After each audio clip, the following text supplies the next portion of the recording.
تجزي نفس عن نفس شيئا ولا يقبل منها عدل ولا تنفعها شفاعة ولا هم ينصرون.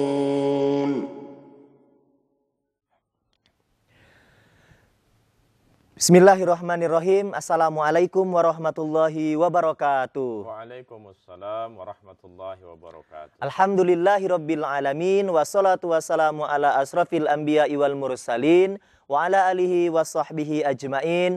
Labbaik Allahumma labbaik labbaik la syarika lak labbaik innal hamda wan ni'mata lak wal mulka la syarika lak. Berjumpa kembali dalam acara Mozaik Haji, satu-satunya program yang menayangkan secara lengkap seputar ibadah haji, baik dari keberangkatan, kedatangan, kemudian keadaan jamaah di sana, ibadah di sana, bahkan cuaca di Mekah dan Madinah pun kita ketahui lewat acara ini. Dan pada pagi hari ini narasumber adalah Dai Raden. Kita sapa yuk. Assalamualaikum. Waalaikumsalam warahmatullahi wabarakatuh. Lama enggak ketemu ya. Wong kita galo ini. Dai, tema kita hari ini adalah mengenai wukuf. Yes. Nah, ada satu peristiwa yang agung di tanggal 9 dan 10 Zulhijjah. Yeah. Maka sehingga orang sekarang di Indonesia pun heboh berbicara tentang 9 dan 10 Zulhijjah. Yeah. Memang ada apa sih di balik 9 ini? Ya. Yeah.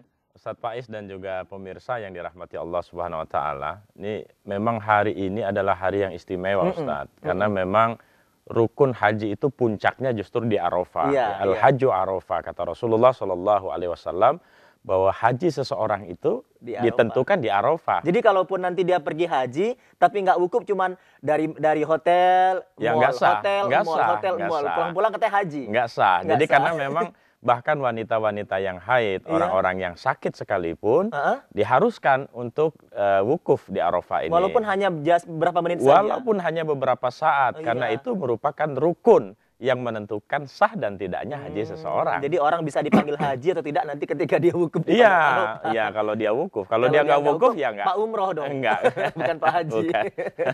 Iya, emang ada apa di Arafah sehingga saya menemukan berbagai macam hadis yang mengatakan ketika Arafah itu Allah turun ke langit dunia, menyapa hamba-hambanya, mendengarkan doa-doanya. Sedahsyat itukah? Jadi begini, Ustadz. Dalam beberapa episode yang lalu kita sempat bahas bahwa haji ini adalah ibadah simbolik, ya kan? Dan salah satu hal yang dilakukan di Arafah ini adalah menapaktilasi perjumpaan Nabi Allah Adam alaihissalatu wassalam dan Siti Hawa, ya. Jadi kenapa ada Jabal Rahmah yang juga dulu antum sempat kupas bahwa di situ adalah bukit kasih sayang, ya kan? Bukit pertemuan antara Adam dan Hawa. Nah, di sini juga maknawiyahnya bagaimana Allah Subhanahu wa taala melakukan satu tarbiyah kepada umat tentang bahwa orang yang bertaubat sebagaimana Adam dan Hawa bertaubat atas kesalahannya memakan buah khuldi dan diturunkan oleh Allah. Konon kabarnya Nabi Allah Adam itu di India dan Siti Hawa itu di Irak, ya. Di Irak itu sebagian mengatakan di Irak. Dan kemudian proses bagaimana mereka bertemu di Jabal Rahmah di padang Arafah ini adalah proses bagaimana mereka bertaubat kepada Allah Subhanahu wa taala. Makanya kalau kita lihat bagaimana prosesi simbolik orang di Arafah ini, pemirsa, bagaimana baju putih-putih, semua orang jutaan berkumpul di sana. Tidak lagi lihat gelar di situ, ya. Allah Subhanahu wa taala tidak ada bedanya di sisi Allah Subhanahu wa taala. Allah Subhanahu wa taala melalui hadis Rasulullah sallallahu alaihi wasallam menyebutkan, innallaha la yanzuru ila sawarikum wala ila ajsabikum walakinallaha yanzuru qulubikum. Allah tidak melihat rupa kamu, tampang kamu, tapi Allah Subhanahu wa taala melihat hati kamu. Maka di sini disebut wukuf, artinya berhenti. Apa yang berhenti itu? Tarkud dunia wa ittisal billah. Menghentikan urusan dunia dan menyambung hati ini kepada Allah Subhanahu wa taala. Maka Arafah ai bimakna ma'rifat kepada Allah Subhanahu wa taala. Ketika seseorang itu menghentikan hatinya dari sesuatu selain Allah, maka Allah Subhanahu wa taala datang kepadanya. Tidak heran Allah turun ke langit dunia untuk menyapa, mendengarkan setiap yang mereka minta. Betul. Walladzina jahadu fina lanahdiyannahum subulana. Dan ini adalah mujahadanya orang-orang yang menuju Allah Subhanahu wa taala. Ya Rob, kami telah melakukan sa'i, kami telah melakukan tawaf, kami telah melakukan yang jauh dari tanah air. Perpanjangan waktu yang demikian luar biasa, berkorban harta, tenaga, jiwa, bahkan kemarin ada musibah yang menimpa jamaah kita. Pada saat di wukuf inilah cinta mereka terungkapkan. Allah, Allah, Allah, Allah. Bahkan dalam khutbah wada Rasulullah mengatakan, Allahumma syhad, Allahumma syhad, Allahumma syhad. Ya Allah, saksikan cinta ini kepadamu ya Rob. Kami bermusyahadah kepadamu ya Rob, bahwa hati ini betul-betul telah menyatu dalam cinta kepadamu, rindu kepadamu. Kami sadar dengan pakaian kami yang putih-putih ini bahwa dunia yang kami cari 24 jam dalam sehari semalam, ya anak, istri, rumah, mobil, semua ini tidak ada apa-apanya dibandingkan cinta kepadamu ya Allah. Subhanallah. Dai, kalau kita masih nyantri dulu nih, sering Ustadz kita bilang bahwa ini gambaran Arafah, ini gambaran nanti padang mahsyar. Nanti kita bahas ya. Tapi kita mencoba Skype dulu dengan Ustadz kita yang ada di Saudi Arabia. Halo, assalamualaikum. Waalaikumsalam warahmatullahi wabarakatuh. Suaranya Ustadz Zul ini ya. Raden, apa kabar? Alhamdulillah Ustadz Zul, sehat. Antum gimana? Alhamdulillah, bismillah kita sehat semua. Ustadz Zul ini lagi di bis, iya. Lagi di bis menuju Arafah. Kami terlambat, ini jam 12 malam baru bisa diangkut. Masya Allah. Karena tadi terjadi angin, badai, kemudian juga hujan, badai, sehingga tenda kami roboh, Ustaz. Ya Allah, Allah, semoga Allah selamatkan. Ya, sehingga teman-teman masih banyak yang tidur tidak memakai tenda, Ustaz. Allah. Ini ujian yang terbesar bagi kami, tapi karena cinta kepada Allah kami tetap Allah. Ustaz Zul, ini menuju Arafah, memang puncak Arafahnya kapan dan jam berapanya ini? Ya, puncak Arafah besok hari, Ustaz, jam 9 Zulhijjah. Tepatnya tanggal 23 September pada pukul 12 insya Allah, sekitar lebih beberapa menit gitu, Ustaz. Kita akan lakukan khutbah wukuf, kemudian juga sholat zuhur dan asar di Jamat Takdim. Ya. Iya. Baik, Ustadz Zul, itu di bis kira-kira ada berapa jamaah? Cukup berapa orang di bis itu? Ya, kalau di dalam bis ini sekitar 50 jamaah, Ustaz. 50 jamaah dari berbagai provinsi atau? Ini ada, kalau dalam satu maktab itu ada 7 kloter dari berbagai macam provinsi, ada Surabaya, ada Jakarta, ada Bandung, ada Solo. Semua Ustaz ya. Sudah berpakaian putih-putih semua, yang laki-laki dan perempuan? Sudah berniat ihram, labbaik Allahumma hajjan atau nawaitul hajj wa ramtu billahi ta'ala. Semua sudah memakai pakaian. Boleh saya mendengar suara ramai-ramai dari bis mengucapkan lafaz talbiyah, Ustadz Zul? Boleh dikencangkan semuanya? Allahumma labbaik. Subhanallah. Iya, semua. Allahu Akbar. Subhanallah. Innal hamda wan ni'mata. Allahu Akbar. Laka wal mulk la syarika lak. Labbaik Allahumma labbaik. Mungkin yang di rumah juga sedang mengikuti ini. Labbaik la memenuhi panggilan Allah Subhanahu wa taala. Innal hamda wan ni'mata laka wal mulk la syarika lak. Allahu Akbar. Ustadz Zul, ada rasa bahagia, rasa sedih kami menyaksikan langsung para jamaah sedang menuju Arafah dengan lafaz talbiyah yang dikencangkan. Tidak lama lagi mereka akan langsung mendengar, langsung menyampaikan semua hajatnya kepada Allah Subhanahu wa taala di Arafah ini. Betul, Ustaz. Ya, jadi semua kami sudah siap untuk menerima jamuan ampunan Allah. Amin ya Allah. Doakan kami, Ustaz. Doakan negara Indonesia. Akan dikabul oleh Allah. Insya Allah, Ustaz. Kita akan mendoakan semoga negara kita Amin. Ustaz Zul, terima kasih sudah bergabung bersama kami pada pagi hari ini. Semoga wukuf lancar, aman, bahagia di sana. Amin ya Rabbal Alamin. Amin. Doakan bangsa Indonesia yang kita cintai ini ya. Terima kasih. Ya, Jazakumullah, Syekh. Iya, pemirsa, kita ikut haru biru menyaksikan lafaz talbiyah ketika jamaah bergerak menuju Padang Arafah. Tetap di Mozaik Haji, kami akan segera kembali.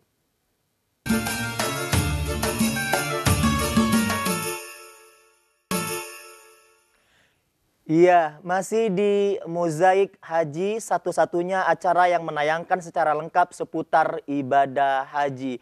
Dai, tadi kita cukup tertegun dan haru bagaimana jamaah ini haru birunya untuk menuju Allah Subhanahu wa Ta'ala. Bahkan konon kabarnya di Arafah ini begitu banyak pengalaman gaib yang tidak bisa diungkapkan dengan kata-kata.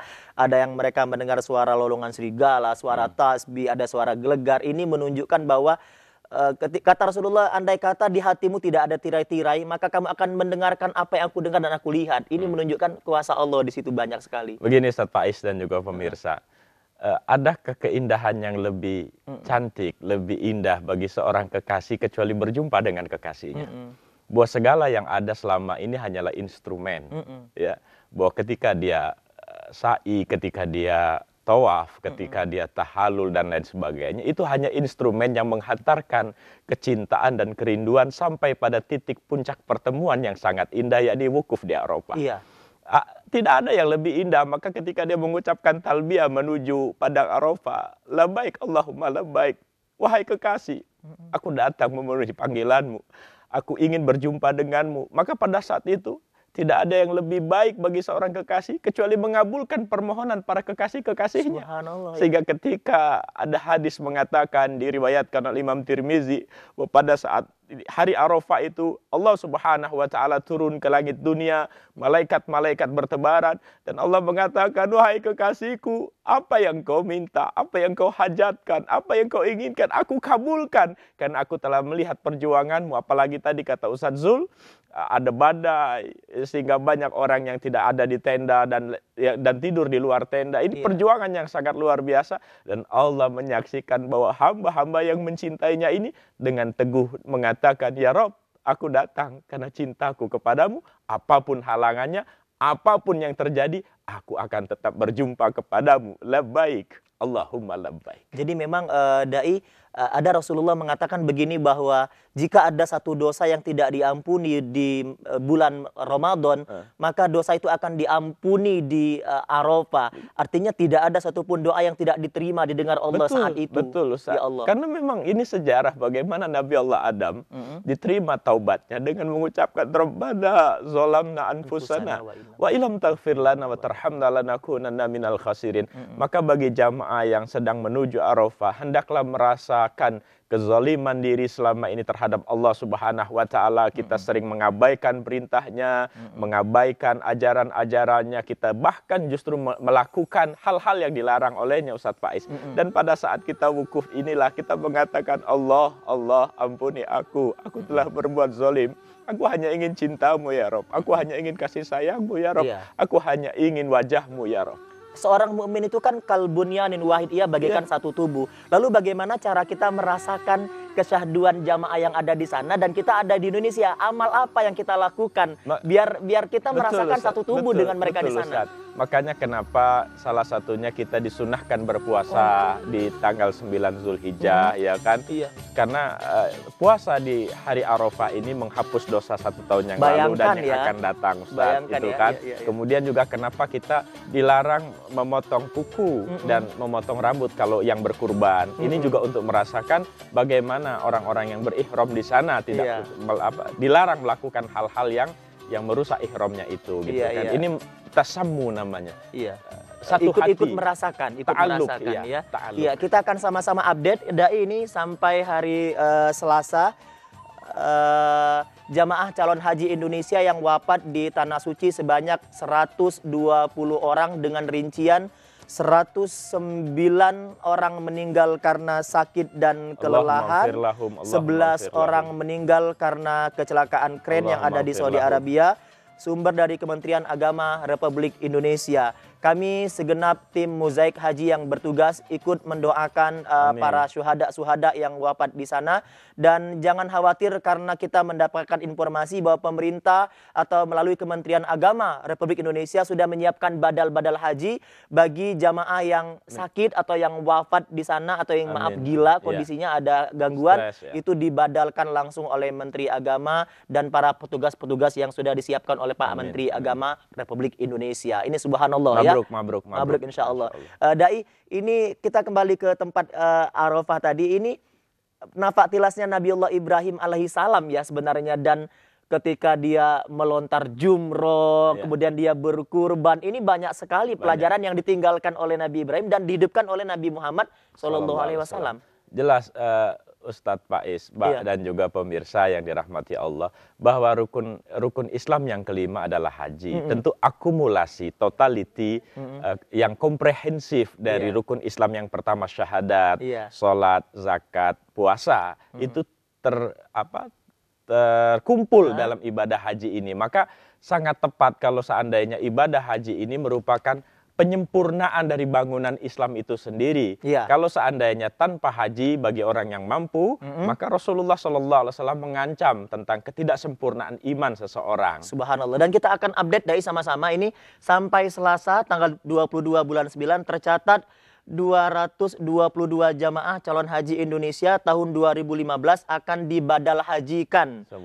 Mereka terdiri 14 orang yang wafat di embarkasi tanah air, 120 orang yang wafat di Arab Saudi, 71 orang yang sedang dirawat di ICU Rumah Sakit Arab Saudi, 6 orang yang dirawat di ICU Balai Pengobatan Haji Indonesia, 11 orang yang dirawat di psikiatri BPHI karena mengalami gangguan jiwa. Ini sumber Kementerian Agama Republik Indonesia. Ala kulihal ini baik sebenarnya. Ala kulihal baik ala kulihal. Ataupun sekalipun mereka tidak dibadalkan karena niat mereka sudah sampai ya, dan mereka telah melakukan satu perjuangan dengan mengeluarkan harta mereka, diri mereka, maka insya Allah mereka pun dipandang haji di sisi Allah Subhanahu wa Ta'ala. Yang menggelitik saya, Dai, kenapa sih kok puncak dari rukun Islam yang kelima ini harus haji yang mengeluarkan banyak uang loh? Maksud saya maaf ya, kita syahadat nggak pakai uang sana.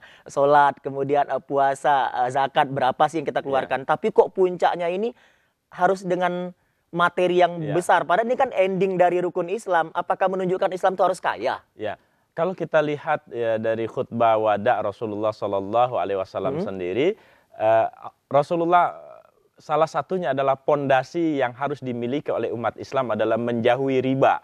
Ya kan, ini menunjukkan Rasulullah pun konsen dalam bab ekonomi. Dan ini juga mengartikulasikan kita umat Islam memang harus bangkit secara ekonomi. Dan ibadah haji ibadah yang manis tato'a ilai sabila, yang harus ada kemampuan di dalamnya ya, baik harta, jiwa, kesehatan dan lain sebagainya. Ini juga menunjukkan bahwa Allah Subhanahu wa Ta'ala memerintahkan umat Islam untuk bekerja dengan giat, bekerja dengan keras agar mendapatkan rezeki-rezeki dari Allah Subhanahu wa Ta'ala. Subhanallah. Lantas apa sih sebenarnya yang bisa dibawa pulang oleh jamaah ketika pulang ke tanah air? Apakah nanti mereka banyak merenung di rumah? Ditanya, kok nggak keluar? Ini lagi wukuf di musola. Emang kira-kira amal apa yang mereka bisa manifestasikan ke Indonesia nantinya? Subhanallah Ustaz. Ya. Haji itu bukan bab sekedar kita pulang dapat gelar haji atau haja ya. Tapi bahwa Allah Subhanahu wa Ta'ala melakukan satu tarbiyah rohaniyah, tarbiyah robbaniyah, tarbiyah fikriyah, jasadiyah kepada kita yang berangkat haji sehingga kita pulang dan kita dapat mengartikulasikan Islam secara komprehensif. Artikulasinya nanti dibahas ya. Insya Allah. Tetap di Mozaik Haji dulu karena kita akan kembali setelah yang satu ini. Menarik sekali.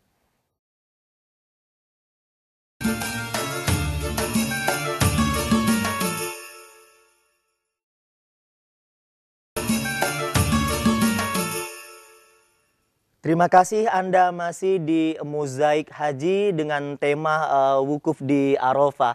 Dai, tadi apa manifestasi dari wukuf yang mereka bisa bawa pulang ke tanah air gitu? Iya. Ustadz Faiz dan juga pemirsa, ketika kita pulang, kita itu sudah dibekali dengan cinta Allah Subhanahu wa taala dan rasa cinta yang teramat sangat kepada Allah Subhanahu wa taala. Karena haji ini juga sampai pada titik puncaknya adalah wukuf. Itu merupakan wujud daripada pernyataan kita. Asyhadu alla ilaha illallah wa asyhadu anna Muhammadar Rasulullah. Bahwa aku bersaksi tiada Tuhan selain Allah dan aku akan mengikuti Rasulullah sallallahu alaihi wasallam. Ini yang disebut dengan istilah sufi adalah musyahadah fillah. Ya, bahwa kita dimanapun dan kapanpun menyaksikan keberadaan Allah Subhanahu wa taala. Fa inna ma tuwallu fasamma wajhullah. Kemanapun kamu memandang, yang kamu pandang adalah wajahnya Allah Subhanahu wa taala. Maka ketika kita pulang ke Indonesia, tidak ada lagi hati yang benci, tidak ada lagi hati yang dengki, tidak ada lagi hati yang iri. Yang ada hanyalah rasa cinta kepada Allah Subhanahu wa taala. Mungkin yang dikatakan ilahi anta maksudi, waridho kamatlubi. Itu esensi tujuan kita ibadah haji, ingin mendapatkan cinta Allah Subhanahu wa taala, mendapatkan ridha Allah Subhanahu wa taala, mulaku rabbih, berjumpa dengan Allah Dan ini Subhanahu wa akan taala. dimulai oleh ratusan ribu jamaah yang pulang ke tanah air. Mereka memulai dari mereka, memberikan contoh kepada kita semua. Makanya kadang-kadang kalau kita lihat orang-orang yang memang mabrur hajinya, wajahnya tuh bersih, tulus, polos seperti anak kecil yang baru lahir. Lucu gitu ya. Lugu banget gemes gitu orangnya, rindu gitu. Ya Allah, luar biasa. Kenapa? Mereka telah bersih dari segala dosa. Hati mereka hanya ada cinta, cinta, cinta. Dan cinta itu yang akan mewarnai kehidupan mereka di Indonesia, Ustaz. Dan kita akan sama-sama update cuaca, kira-kira perkiraan suhu udara di Saudi Arabia. Ini di kota Makkah Al-Mukarramah, perakiraan hari Kamis tanggal 24 bulan 9, cuaca cerah dengan suhu 24 sampai 46 derajat Celcius. Amin ya rabbal alamin. Mudah-mudahan cerah bagus dan walaupun sepanas apapun tidak membuat jamaah kita lelah. Amin. Di Madinah Al-Munawwarah ini gambar menunjukkan Raudhah, tempat makam baginda Rasulullah Muhammad SAW. Suhu di Madinah kira-kira berapa ya? Kita masih penasaran ini. Iya, perakiraan hari Kamis tanggal 24 bulan 9, cuaca cerah dai. Cukup cerah saat tanggal suhunya berapa? 31 sampai 44 ya. Ini lumayan. Ini di Mina cukup lenggang sekali dai, tapi nanti agak sejuk ini. Iya. Karena emang pemerintah dan para petugas sudah menyiapkan AC-AC, karpet-karpet yang empuk di sana demi kenyamanan para jamaah. Ini banyak sekali peningkatan dari tahun ke tahun. Ini menunjukkan bahwa pemerintah Saudi itu luar biasa untuk memanjakan para tamu-tamu Allah Subhanahu wa taala. Karena memang mereka adalah khodimat umat ya. Jadi memang begitulah seharusnya kita melayani tamu-tamu Allah Subhanahu wa taala. Dan sesungguhnya mereka hanya perpanjangan dari tangan Allah Subhanahu wa taala. Dengan mereka melayani tamu Allah Subhanahu wa taala, maka Allah kayakan negeri itu, Ustaz. Subhanallah. Jadi hikmahnya kalau kita ingin dimuliakan Allah, dikayakan Allah, dibesarkan Allah Subhanahu wa taala, hendaklah kita selalu menjadi pelayan-pelayan dari tamu-tamunya Allah Subhanahu wa taala. Itu juga bisa kita lakukan artinya. Bisa, Ustaz. Misalkan memakmurkan masjid gitu ya. Siapapun. Kita bisa memakmurkan masjid, melayani orang fakir miskin, mendatangi orang-orang sakit, mendoakan orang-orang yang dalam keadaan susah. Bukankah kita memang dilahirkan oleh Allah Subhanahu wa taala untuk menjadi khidmatul ummah, pelayannya umat ya, bukan minta dilayani, Ustaz. Bisa jadi ya kemakmuran Saudi Arabia itu karena memang mereka tuh banyak melayani, bukan minta dilayani. Betul. Karena ketika kita melayani umat sama dengan kita melayani Allah Subhanahu wa taala. Subhanallah. Mungkin ada beberapa kalimat akhir menjelang penutupan di Muzek Haji ini, apa kesimpulan yang bisa kita ambil buat bawa pulang? Ya, ini yang pertama, Ustaz Faiz dan juga pemirsa, bahwa ketika kita ingin berjumpa dengan Allah Subhanahu wa taala, marhala fi tariqatillah, tahapan-tahapan di dalam menuju makrifat kepada Allah Subhanahu wa taala, yang paling utama adalah tarkud dunia, meninggalkan dunia dari hati kita, bukan dari hidup kita, dari hati kita. Kita boleh punya kekayaan, kita boleh punya jabatan, tapi itu hanya di tangan, bukan di hati. Karena hati milik Allah Subhanahu wa taala. Maka dalam sebuah hadis Rasulullah menyebutkan doa yang paling bagus diucapkan pada saat Arafah adalah la ilaha illallah wahdahu la syarikalah, lahul mulku walahul hamdu wa huwa ala kulli syai'in qadir. Ya Allah, tidak ada Tuhan selainmu, tidak ada sekutu selainmu, bahwa engkaulah pemilik langit dan bumi, segala puji bagimu, dan segala sesuatu telah engkau tetapkan dengan takdirmu yang begitu indah. Dan ini diajarkan langsung oleh baginda Rasulullah SAW. Dan doa ini membersihkan hati kita dari segala sesuatu selain Allah Subhanahu wa taala. Seperti yang disindir oleh Allah Subhanahu wa taala, wa minan nasi mayattakhidhu min dunillahi andada yuhibbunahum kahubbillah walladzina amanu asyaddu hubbalillah. Dan ada orang yang mengambil sesuatu selain Allah dan mereka mencintai sesuatu itu sama dengan mencintai Allah, padahal orang beriman amat sangat cintanya Amin, kepada ya Allah. Rabbal Dan Alamin. haji, wukuf di Arafah ini menunjukkan kecintaan kita hanya kepada Allah Subhanahu wa taala. Terima kasih Dai sudah Sama-sama, mampir di Mozaik Ustaz. Haji, dan pemirsa kami mendoakan, SMS banyak sekali yang masuk minta doa, kami semua mendoakan semoga kita semuanya Amin, amin. bisa menjadi tamu-tamu Allah Subhanahu wa Amin, taala. amin. Minimal kita berangkat umroh Amin. sebelum melakukan ibadah haji. Amin, Amin, ya rabbal amin, alamin. amin. Terima kasih telah Sama-sama. menyaksikan tayangan Mozaik Haji. Sampai ketemu lagi besok pagi pada waktu dan jam yang sama. Mudah-mudahan ada manfaatnya. Saya Faiz Raden undur diri minta maaf. Labbaik Allahumma labbaik, labbaik la syarika lak labbaik, innal hamda wan ni'mata lak wal mulka la syarika lak. Terima kasih. Assalamualaikum warahmatullahi wabarakatuh. Waalaikumsalam warahmatullahi wabarakatuh.